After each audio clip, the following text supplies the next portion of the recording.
स्वागत है एक नई वीडियो में।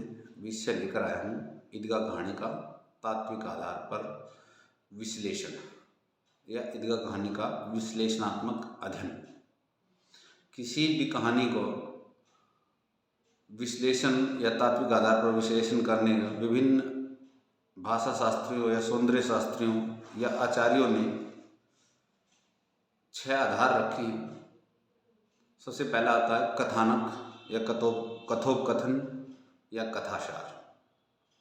उसके बाद आता है पात्र योजना या चरित्र चित्रण। तीसरा है परिवेश वातावरण या देश का। उसके बाद चौथा है संवाद योजना। उसके बाद होता है उद्देश्य और छठा है भाषा शैली। आइए आज विभिन्न आचार्यों भाषा शास्त्रियों द्वारा बताए गए तत्वों के आधार पर ईदगाह कहानी का विश्लेषण करते हैं। ईदगाह कहानी आदर्शवाद और यथार्थवाद का समन्वय लिए हुए बूढ़ी आमीना के माध्यम से उन भारतवर्ष की उन सभी वृद्ध महिलाओं की कहानी को बयां करती है जो हमारे गली मोहल्ले नुक्कड़ गांव-गांव में ऐसी वृद्ध महिलाएं हैं जो आर्थिक भाव के चलते अपने परिवार का जो है लालन पालन कर रही है। अमीना भी उनमें से एक है और अमीना सिलाई का काम करके अपने 5 वर्षीय पोते हामिद को पालती है। उसके जीवन पर आधारित है। आइए बात करते हैं ईदगाह कहानी के कथानक की या कथासार की। 30 रोज़ों के बाद ईद आई है। गांव में चारों ओर चहल पहल है। सभी लोग इधर उधर भाग दौड़ कर रहे हैं। कोई किसी के यहाँ से तेल लेने जा रहा है, कोई किसी के यहाँ से बटन सुई धागा इत्यादि लेने जा रहा है, क्योंकि गांव के लोगों के पास आर्थिक अभाव होते हैं और सभी पूरे गांव में चहल पहल है। सभी घरों में धुएं जल रहे हैं, आसमान में धुआं दिखाई दे रहा है और घरों में विभिन्न प्रकार के व्यंजन बनाए जा रहे हैं। उनसे विभिन्न प्रकार की जो है खुशबू आ रही है और सब लोग पशुओं के चारा सानी पानी इत्यादि में व्यस्त हैं। सबको चिंता है कि ईदगाह के मेले से आएंगे तो देरी हो जाएगी, इसलिए पशुओं का जो कार्य है वो पहले निपटा रहे हैं। चारों ओर दौड़ धूप कर रहे हैं। बच्चे हैं वो एक दूसरे से मिल रहे हैं। वो जिज्ञासा और कुतूहल उनके हृदय में है कि ईद के मेले में जाएंगे कि कोई तो पहली बार जा रहा है और सब जो है अपने अपने पैसे गिनते हैं। उनके लिए जो छोटे पैसे जिन्हें सिक्के कहते हैं, सिक्के मिले हैं उनको ही बार बार वो गिन रहे हैं और उनके लिए कुतूहल जिज्ञासा है और वो बहुत थोड़े से पैसों से उन सिक्कों से बहुत कुछ खरीदना चाहते हैं बाजार से और उनकी जो है योजनाएं बना रहे हैं। और इधर बूढ़ी अमानी जो दादी है, अम्मा है अमीना, उसका जी कचोट रहा है। जी कचोटने का कारण है कि हर घर में धुआं जल रहा है और दादी अमीना के घर में कुछ भी नहीं है, अन्न का एक दाना भी नहीं है और ऐसे में उसका जी कचोटना लाजमी है, क्योंकि गांव में साल भर का त्यौहार है। तीज त्यौहार के दिन विभिन्न समाज में जो खाने का आदान प्रदान होता है, वस्तुओं का आदान प्रदान होता है, जो सांस्कृतिक विरासत है हमारी विभिन्न गांव की, चाहे वो नाइन हो मेहतरानी हो, सभी को कुछ न कुछ दिया जाता है शगुन के तौर पर त्योहारों को। और आमीना के पास कुछ भी नहीं। बहुत दिनों के बाद वो अपने बेटे आबिद को याद कर रही है कि आबिद होता तो मैं भी हामिद को लेकर मेले में जाती और झटपट जो है कुछ न कुछ कर देती, लेकिन आज ना तो आबिद है और ना ही उसके पास कोई पैसा है। अब वो बार बार उन पैसों के बारे में जो 8 आने फ़हीम के कपड़े सीलकर जो है उसने ईमान की तरह बचा कर रखे थे, उनको देखती है और उन्हीं से सब कुछ त्योहार पर करने का प्रयास करती है कि पूरा त्यौहार उन्हीं से मन जाए या उसी से पूरा जो है काम चला लिया जाए। लेकिन इधर हामिद भी जिद करता है और हामिद की जिद के आगे पहला दादी अमीना जो बड़ी विचलित हो उठती है और उसके लिए डर है कि अभी हामिद छोटा है, लेकिन इतने कम पैसे से हामिद को क्या दिया जाए क्या ना दिया जाए। वो पूरे घर को फिर से खंगालती है, लेकिन घर में कुछ नहीं मिलता है। अब देखते देखते हामिद की जिद इतनी ज़्यादा बढ़ गई और हामिद की जिद के आगे दादी आमीना जो है हार जाती है और उन्हीं में से उसको 3 पैसे उसके हथेली पर रख देती है। लेकिन बच्चे को उन 3 पैसे से इतनी जहाँ भर की खुशियाँ मिल जाती हैं, उसके लिए वो थोड़े से पैसे ही ईदगाह मेले में जाने की जो जिज्ञासा थी उसको और कुतूहल में वो बदल जाती है और वो अन्य बच्चों के साथ शामिल हो जाता है। बड़ा ही दुबला पतला शरीर का वो बच्चा था। गांव के लोग भी मेले में जाने की तैयारियों में सब अपने दैनिक जीवन के कार्यों को निपटाकर मेले में जाने की तैयारी करते हैं। गांव को भर का एक पूरा समूह जिसमें छोटे बड़े युवा वृद्ध सब कच्चे रास्ते से पैदल ही शहर की ओर जा रहे हैं। और जिस प्रकार दादी अमीना को डर था कि छोटा बच्चा है वो पैदल नहीं चल पाएगा, लेकिन ऐसा कुछ भी दिखाई नहीं पड़ता। हामिद उछलता हुआ कूदता हुआ उस पूरे समूह से आगे चलता हुआ दिखाई पड़ता है और शहर के नज़दीक जाकर जो बहुत बड़े बड़े बाग बगीचे आते हैं और बाग बगीचों में विभिन्न आम और लीचियों के पेड़ हैं और बच्चे बार बार जाकर जो है उन पेड़ों को छेड़ते हैं और उधर से माली भी जो है बच्चों को या गांव वालों को गालियां बकते हुए उनको भगाने का प्रयास करते हैं। और इस कौतूहल और जिज्ञासा में हंसते उछलते कूदते गांव के लोग शहर के करीब पहुंच जाते हैं और शहर के करीब जाते ही बहुत बड़ी बड़ी दुकानें, सजावट भरी दुकानें और विभिन्न प्रकार के क्लब, कॉलेज, हॉस्पिटल, मैदान दिखाई पड़ते हैं। और क्लब को देखकर बच्चों में जिज्ञासा होती है कि यहाँ क्या करते होंगे। उनमें बातचीत का विषय रहता है कि क्लब में लोग क्या करते होंगे। क्लब में लोग आते हैं, बैठते हैं, खेलते हैं, टाइम पास करते हैं। एक बैट को देखकर भी बच्चों में बातचीत होती है और बच्चे कहते हैं कि ये बैट देखो ये क्या है। तो गांव की शब्दावली के तहत जो उसका वो विश्लेषण करते हैं और आगे बढ़ते हैं। कांस्टेबल दिखाई देता है, उसको लेकर जो गांव में जो पूर्वाग्रह होते हैं वो पूर्वाग्रहों से ग्रसित वो बातें उनके बीच में आती हैं कि कांस्टेबल जो है चोरी करते हैं, जबकि ये बच्चों और गांव के लोगों की ही सोच है। उसके बाद आगे जब चलते हैं तो वहाँ उनको कॉलेज दिखाई देता है। कॉलेज में देखकर बच्चों की कौतूहल और जिज्ञासा है कि यहाँ तो बहुत बड़े बड़े बच्चे पढ़ते हैं, वो कब तक पढ़ेंगे, दाढ़ी मूछें आ गई हैं, इतने बड़े बड़े होकर पढ़ते हैं। तो इस प्रकार की जो गांव के लोगों में जो पूर्वाग्रह से ग्रसित या सुनी सुनाई जो बातें होती हैं, सुनी सुनाई सोच जो उनकी होती है वो उनके बीच झलक रही होती है। और इस प्रकार वो बड़े बाजार से जाते हुए कहीं पर मिठाइयों की दुकान देखते हैं, कहीं तस्वीरों की, कहीं खिलौनों की। सबसे पहले कारण था कि दुकानों की तरफ दृष्टि बाद में दौड़ाएंगे, सबसे पहले उनको ईद के दिन की नमाज अदा करनी है। और शहर से चलते चलते वो ईदगाह के मैदान में पहुंच जाते हैं।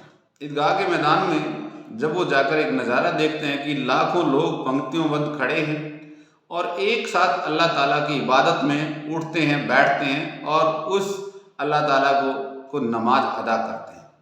और जो गांव बहुत बड़ी बड़ी दूर दूर तक पंक्तियां बन गई थी और उन पंक्तियों में सभी लोग जो है वज्जू करके पंक्तियों में शामिल हो रहे थे। वज्जू होता है विद्यार्थियों किसी भी धार्मिक ऐसा संस्कार कि आप पूजा पाठ या किसी ईश्वर की स्तुति से पहले आप हाथ मुंह पानी से धोते हैं, उसको वज्जू करना कहते हैं। ये तकरीबन सभी धर्मों में ऐसा किया जाता है। हिंदी में इसे वज्जू करना कहते हैं। अब वज्जू करके सभी लोग पंक्तियों में खड़े हो जाते हैं और नमाज अदा करते हैं और नमाज अदायगी के बाद सभी लोग वापस मेले में आ जाते हैं। बच्चों में कौतूहल और जिज्ञासा, कोई मिठाइयों की दुकानों पे जा रहा है, कोई खिलौनों पर, वहाँ खिलौनों भी कोई भिश्ती का है, कोई पुलिस वाले का, कोई वकील का है। तो इस प्रकार बहुत सारे खिलौने हैं। सब बच्चे अपनी अपनी रुचि के अनुसार कोई खिलौने लेता है, कोई तस्वीरें खरीदता है, कोई मिठाइयाँ खरीदता है और कुछ बच्चे वो झूला झूलते हैं जिनमें विभिन्न हाथी, घोड़े की जो तस्वीरें बनाकर लकड़ी की और उन पर झूले झुलाए जाते हैं और उनका एक नियमित दाम होता है और नियमित दाम में कुछ नियमित जो है चक्कर लगवाए जाते हैं, जो कहानी की कथानक के अनुसार कि 1 पैसे में 25 चक्कर लगवाए जाते हैं। और ऐसे में हामिद दूर खड़ा खड़ा देखता रहता है क्योंकि उसके पास तो 3 ही पैसे थे। अब 3 पैसों में वो क्या करेगा क्या नहीं। अब सब अपनी मर्जी के अनुसार सब लोग मेले में सब कुछ खरीद रहे हैं, लेकिन हामिद पूरी नाप तोल के साथ सब चीजें देख रहा है, पूरी वेग पूर्वकता के साथ, बुद्धि पूर्वकता के साथ वो हर चीज को देख रहा है। चलते चलते मिठाइयों की दुकानों के बाद लोहे की दुकानें आ जिसमें बच्चों की रुचि कोई नहीं थी, लेकिन हामिद का अंतर्मन वहीं रुक जाता है और वो लोहे का चिमटा देखता है और मोल भाव करता है। मोल भाव करने के बाद 6 पैसे मांगता है दुकानदार, फिर 5 पैसे मांगता है और लेकिन अंत में तय हो जाता है और 3 पैसे में चिमटा देने के लिए तैयार होता है। और हामिद चिमटा लेकर बहुत खुश है क्योंकि उसके लिए खिलौने वो अहमियत नहीं रखते थे, उसको लगता खिलौने कुछ समय में टूट जाएंगे। मिठाइयाँ उसके लिए अहमियत नहीं रखती थी कि खाने के बाद फिर से और इच्छा जागे। बहुत सारी जिज्ञासाएं उसके हृदय में थी, लेकिन चिमटे पर आकर उसकी सोच रुक जाती है और चिमटा लेकर वो बड़ा खुश है क्योंकि उसको लगता है कि चिमटा सालों साल तक रहेगा। उसकी दादी आमीना के हाथ नहीं जलेंगे, चिमटे से रोटी सेक पाएगी, इसलिए चिमटा उसने खरीदना बेहतर लगा।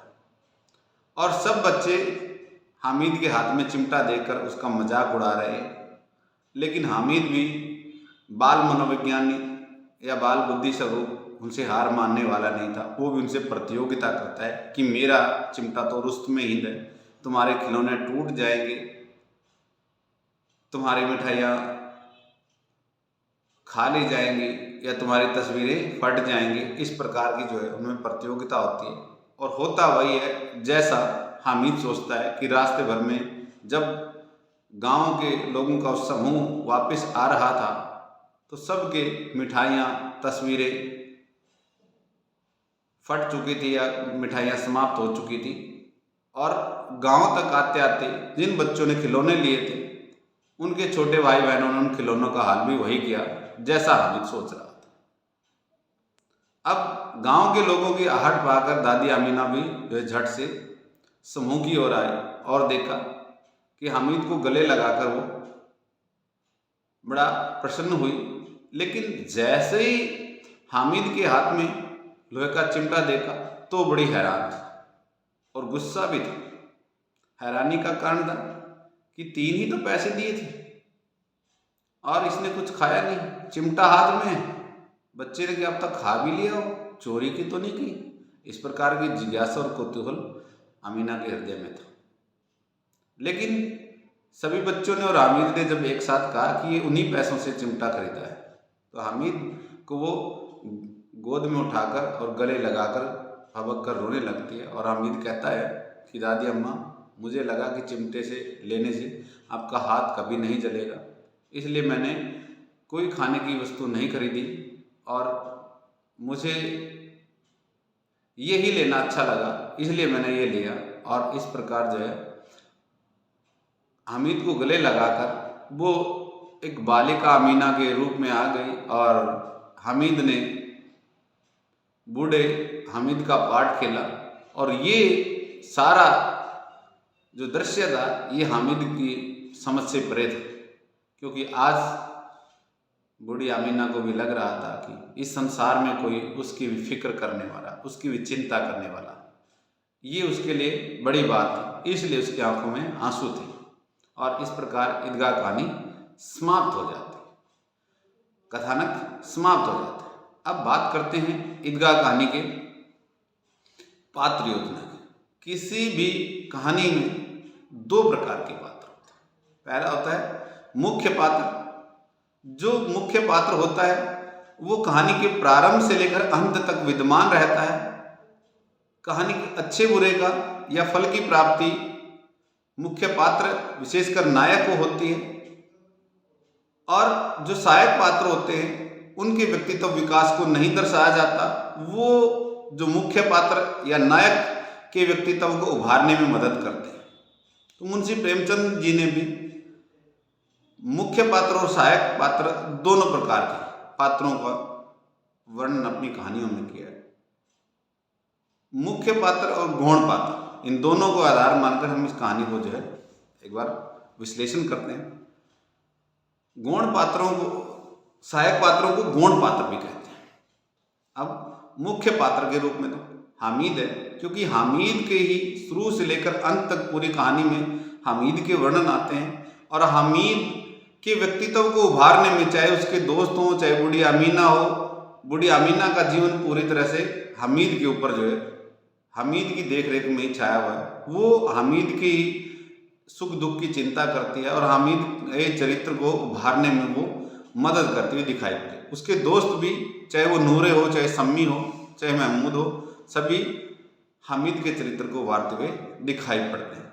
तो मुख्य पात्रों में हामिद जो कहानी का नायक कहा जा सकता है, और दादी अमीना, और इसके साथ सहायक और गौण पात्रों में हामिद के दोस्त नूरे, सम्मी, महमूद, ये हामिद के व्यक्तित्व को उभारने में सहायक हैं। और भले ही छोटे छोटे संवाद हों, वो हामिद के दोस्तों और हामिद के बीच वो कहानी को आगे बढ़ाते हैं और हामिद के चरित्र को ही उच्चता की ओर ले जाते हैं।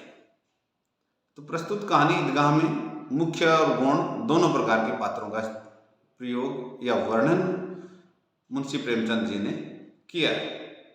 उसके बाद तीसरा जो कहानी का तत्व है या विश्लेषणात्मकता का आधार है, वो है देश काल परिवेश या वातावरण। मुंशी प्रेमचंद जी अपनी कहानियों, चाहे उपन्यास या कथा साहित्य में जो वातावरण जो प्रस्तुत करते हैं वो बेजोड़ है अपने आप, उसका कोई मुकाबला नहीं है, और वो जीवंतता के साथ जो है उस परिवेश को दिखाते हैं जिस परिवेश का कथानक होता है। तो प्रस्तुत कहानी ईदगाह में भी जब शुरुआत होती है कि 30 रोजों के बाद ईद आई है, जिसका इंतजार लोग बहुत दिनों से करे थे, आज ईद आ गई, और ईद आ गई है तो ईद आने के बाद चारों ओर चहल पहल है, सब गांव में दौड़ धूप है। कोई किसी के यहाँ तेल मांगने जा रहा है क्योंकि जुत्तियों में लगाना है, जुत्तियाँ कड़ी हो गई हैं, कोई किसी के यहाँ से सुई मांगने जा रहा है, कोई किसी के यहाँ धागा मांगने जा रहा है, क्योंकि सब घरों में एक साथ सब चीज़ें नहीं होती, सबके घरों में चूल्हे जल रहे हैं और चारों ओर ईद की चहल पहल है। सूर्य भी ऐसे चमक रहा है जैसे कि सबको ईद की बधाई दे रहा है। इस प्रकार गांव का पूरा वातावरण दिखाया गया। और इसके बाद जब गांव के लोग ईदगाह के मेले में जाने की जो तैयारियां हैं, पशुओं का सानी पानी कर रहे हैं, और उसके साथ समूह के रूप में गांव के लोग जब अभावग्रस्तता का जो वातावरण जो दर्शाना है, वो गांव के लोग किसी के पैर में जूते चप्पल हैं, किसी कोई नंगे पांव हैं, ऐसे ही चल रहे हैं, पैदल जा रहे हैं। और जो कौतूहल और जिज्ञासा बाग बगीचे फलदार पौधों को लेकर होती है वो रास्ते में दिखाई पड़ती है, और कौतूहल और जिज्ञासा जो है गांव के लोगों की वो दिखाई पड़ता है शहर की बड़ी बड़ी दुकानें, सजी हुई दुकानों को देखकर, क्योंकि उनके पास तो छोटे छोटे घर होते हैं और इतनी अभावग्रस्तता है जिसको देखकर वो कौतूहल और जिज्ञासा। और शहर में जाकर भी जो ईदगाह के मैदान का जब लेखक मुंशी प्रेमचंद जो वर्णन करते हैं वहाँ के वातावरण का, कि लाखों लोग उस अल्लाह ताला की इबादत में सजदा करते, एक साथ उठते हैं, बैठते हैं और उस अल्लाह को की इबादत के लिए जो है नमाज अदा करते हैं। ये परिवेश जो ग्रामीण परिवेश है, ईदगाह के परिवेश का, मुस्लिम संस्कृति का जो परिवेश दिखाया गया है, उसको जीवंत करने में मुंशी प्रेमचंद जी सफल रहे। अब बात करते हैं अगले तत्व, संवाद योजना। किसी भी कहानी में संवाद योजना का प्रयोग लेखक करता है, उसके पीछे कारण है।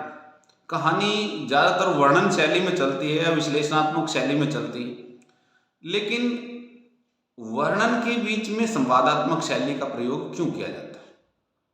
पहला तो कारण है कि संवादों का प्रयोग करने से कहानी में जो वर्णन से बोझिलता बनती है, पाठक बोझिल ना हो, उससे जो है एक मजबूती प्रदान होती है और कहानी को गति मिलती है। और कहानी को गति मिलती है, उसमें नाटकीय तत्व विद्यमान हो जाता है और नाटकीय मोड़ जब आते हैं तो वो पाठक व दर्शक को बांध के रखते हैं, इसलिए संवादों का प्रयोग करता है। और दूसरी बात है कि जो पात्र दिए जाते हैं, जो पात्रों का व्यक्तित्व जो उभारना होता है, उन पात्रों के व्यक्तित्व को उभारने के लिए कोई भी कहानीकार अपने कहानियों में संवादात्मकता का प्रयोग करता है। और प्रस्तुत कहानी ईदगाह में भी जो है बहुत अच्छे से मुंशी प्रेमचंद जी ने संवादों का प्रयोग किया है। बच्चों में कौतूहल और जिज्ञासा थी। जब वो मेले में जा रहे थे तो जिन्न को लेकर जो बातचीत चलती है, उसमें हामिद महमूद से पूछ और मोहसिन और नूरे, इन चारों बच्चों में जो बातचीत थी, उन बातचीत में हामिद पूछता है कि जिन्न तो बहुत बड़े बड़े होते होंगे, और मोहसिन कहता है कि एक एक आसमान के बराबर। जो बच्चों का कौतूहल और जिज्ञासा है, तो मोहसिन कहता है कि वो तो एक एक आसमान के बराबर होते हैं, अगर जमीन में खड़ा हो जाए तो उसका सिर आसमान में होगा। तो कौतूहल और जिज्ञासा से फिर हामिद पूछता है, तो काश मुझे भी कोई जिन मिल जाए, मैं भी उसकी खुशामद करूं। और इसी प्रकार बच्चों में, जब हामिद के पास तो 3 ही पैसे थे, सब बच्चे अपने कोई मिठाइयाँ कोई खिलौने ले रहा था, उसको चिढ़ा रहे थे। तो जब मोहसिन हामिद से पूछता है कि अच्छा जरूर देंगे हामिद, कि अब की बार तो ले लो, मिठाई देने का जो प्रसंग आता है, कि मोहसिन कहता है कि अब तो जरूर देंगे हामिद, ले ले। और लेकिन हामिद कहता है रखो, मेरे पास क्या पैसे नहीं है। फिर सम्मी, हाँ तेरे पास तो 3 ही पैसे हैं महमूद, हमसे गुलाब जामुन ले लो। मोहसिन तो बदमाश है, ये तो तमाशा कर रहा है, हम तो जरूर देंगे। लेकिन आगे हामिद कहता है नहीं, मेरे अम्मी जान अब्बा जान आएंगे और तब देखना वो मेरे लिए कितने सारे पैसे थैलियां भर भर कर लाएंगे, और मिठाइयाँ कौन सी नेमत है, फिर जी भर के खाऊंगा। और फिर देखना कि हामिद कैसा है। इस प्रकार बच्चों में कौतूहल और जिज्ञासा इन संवादों के माध्यम से बच्चों का व्यक्तित्व, इनके पात्रों का व्यक्तित्व दिखाया जाता है कि वो जो है उनका कैसा बालमन है और उनकी कैसी जिज्ञासाएं हैं। तो इसलिए कोई भी कहानीकार अपनी कहानियों में संवाद योजना को लेकर बड़ा सचेत होता है। कारण है कि वर्णन और विश्लेषणात्मक शैली में वो नाट्य तत्व समाहित करने के लिए और पाठकों में रुचि जागृत करने के लिए और साथ ही अपने पात्रों के व्यक्तित्व को उभारने के लिए, ताकि प्रत्येक पाठक या प्रत्येक दर्शक उनकी कहानी से जुड़ जाए और उनके व्यक्तित्व को पहचान जाए, इसलिए संवादों का प्रयोग करता है। और इस मामले में मुंशी प्रेमचंद जी एक सफल कथाकार, सफल कहानीकार नजर आते हैं। प्रस्तुत कहानी ईदगाह में संवादों का सफल प्रयोग मुंशी प्रेमचंद जी ने किया है। अब बात करते हैं उद्देश्य क्या है, कहानी का उद्देश्य। ईदगाह कहानी का उद्देश्य है कि आदर्श और यथार्थवाद का समन्वय। एक बूढ़ी अमीना अभावों के चलते, विशेषकर आर्थिक अभाव के चलते, अपना पेट काटकर अपने 5 साल के पोते को पाल रही है। कारण है कि उसका बेटा आबिद और उसकी बहू आज इस दुनिया में नहीं है, वो बीमारी के कारण जो है चले गए हैं। लेकिन बच्चे को बहलाकर फुसलाकर कि तेरे अम्मी अब्बा जान कहीं बाहर गए हैं, और इस प्रकार वो आर्थिक अभाव के चलते अपना जीवन बसर कर रही है, कपड़े सिलकर गुजारा कर। ऐसी बूढ़ी अमीनाएं गांव के हर कोने, हर गली मोहल्ले में मिल जाएंगी, वो हर नुक्कड़ में मिल जाएंगी, जो आर्थिक अभाव के चलते कोई किसी के यहाँ पशुओं का सानी पानी करती है, गोबर पानी करती है, कोई चूल्हे बनाती है, कोई घास बीनती है, कोई लकड़ियाँ बीनती है, कोई किसी के खेत की रखवाली करती है, कोई किसी के घर में झाड़ू पोछा करती है। ऐसी करोड़ों आमीनाएं हैं। बूढ़ी आमीना एक आमीना नहीं, ये भारतवर्ष की उन सब आर्थिक अभाव से जूझती हुई महिलाओं की कहानी है जो हमारे देश के हर गली मोहल्ले में आपको मिल जाएंगे। और उसके चरित्र के माध्यम से ये दर्शाना लेखक का उद्देश्य है कि आर्थिक अभाव के चलते परिस्थितियों या परिवेशगत मजबूरियों के कारण मनुष्य को हारना पड़ता है और मजबूरी में बहुत सारे कार्य उनको करने पड़ते हैं। और भारतीय ग्रामीण परिवेश के लोगों को जीवन से रूबरू करवाना, मुस्लिम संस्कृति और तीज त्योहारों पर गांव में होने वाली चहल पहल और गांव की अभावग्रस्तता और उस अभावग्रस्तता में गांव का खुशमिजाज वातावरण, भले ही उनके पास अच्छे कपड़े न, अच्छे जूते नहीं, काम का बोझ है, आर्थिक अभाव के चलते फिर भी वो लोग खुश हैं। वो हंसना जानते हैं, खुशी मनाना जानते हैं। छोटी से छोटी चीज घटनाओं में छोटी से छोटी खुशी को जब बड़ी खुशी करके देखना चाहते हैं। उस वातावरण को दर्शाना, उस परिवेश को बताना और ग्रामीण आंचलिक संस्कृति को दर्शाना लेखक का उद्देश्य रहा है। और मुंशी प्रेमचंद जी अपने उद्देश्य में सफल नजर आते हैं। इसके बाद बात करते हैं अंतिम तत्व भाषा शैली। भाषा शैली में सबसे पहले तो जो बातचीत कर ली जाएगी भाषा। प्रेमचंद जी की कथानक में या कथा में, चाहे उपन्यास हो या कहानी हो, दोनों संस्कृतियां, ग्रामीण और शहरी दोनों संस्कृतियों का वातावरण देखने को मिलता है। प्रस्तुत कहानी ईदगाह में भी ग्रामीण संस्कृति और शहरी संस्कृति या ग्रामीण प्रसंग और शहरी प्रसंग दोनों ही आते हैं। और दोनों में उन्होंने हिंदी में जो शब्द इस्तेमाल होते हैं व्यवहारिक रूप में, तत्सम तद्भव शब्दावली का खुलकर प्रयोग मुंशी प्रेमचंद जी ने किया है। उसके साथ मुस्लिम संस्कृति का वर्णन या मुस्लिम परिवेश का वर्णन प्रस्तुत कहानी ईदगाह में है। इस कारण बहुत सारे उर्दू के शब्द हैं। ईमान है, रमजान है, रोजे है और बदहवास है, खबर है, अब्बाजान है, खैरियत, बिसात, बहुत सारे उर्दू के शब्दों का इस्तेमाल मुंशी प्रेमचंद जी ने किया है। और इसी प्रकार अंग्रेजी के शब्दों का भी मुंशी प्रेमचंद जी ने अपनी कहानी ईदगाह में खुलकर प्रयोग किया, जैसे कांस्टेबल, कॉलेज, क्लब, रैटन इत्यादि। इसके साथ साथ मुंशी प्रेमचंद जी ने बहुत सारे लोकोक्ति और मुहावरों का प्रयोग अपनी कहानियों में किया है, या ईदगाह कहानी में भी किया है। ईदगाह कहानी में किया है। लगभग सभी कहानियों उपन्यासों में उनके लोकोक्ति मुहावरे मिलते हैं, तो ईदगाह कहानी में भी उसका खुलकर प्रयोग किया है। अब बात करते हैं शैली, कहानी की शैली। कोई भी कहानीकार या ज़्यादातर कहानीकार वर्णनात्मक शैली का प्रयोग करते हैं, वर्णन शैली जिसका।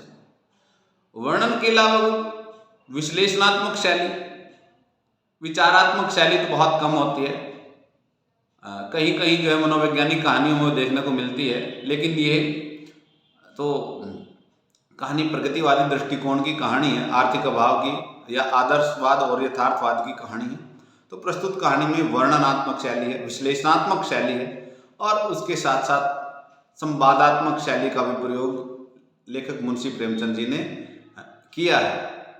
तो इन तीन शैलियों का प्रयोग प्रस्तुत कहानी ईदगाह में देखने को मिलता है। तो इस प्रकार जो है इस व्याख्यान के माध्यम से हम जान पाएंगे कि ईदगाह कहानी का कथानक या कथासार क्या है, उसकी पात्र योजना या चरित्र चित्रण क्या है, तीसरा है परिवेश या वातावरण या देश काल क्या है, और उसके बाद संवाद योजना क्या है, उद्देश्य और भाषा शैली। और इस व्याख्यान से उम्मीद करता हूँ कि जिन विद्यार्थियों को ईदगाह कहानी के अभी तक नहीं पढ़ी है तो बहुत सारी बातें इस व्याख्यान के माध्यम से ईदगाह कहानी की जान पाएंगे। धन्यवाद।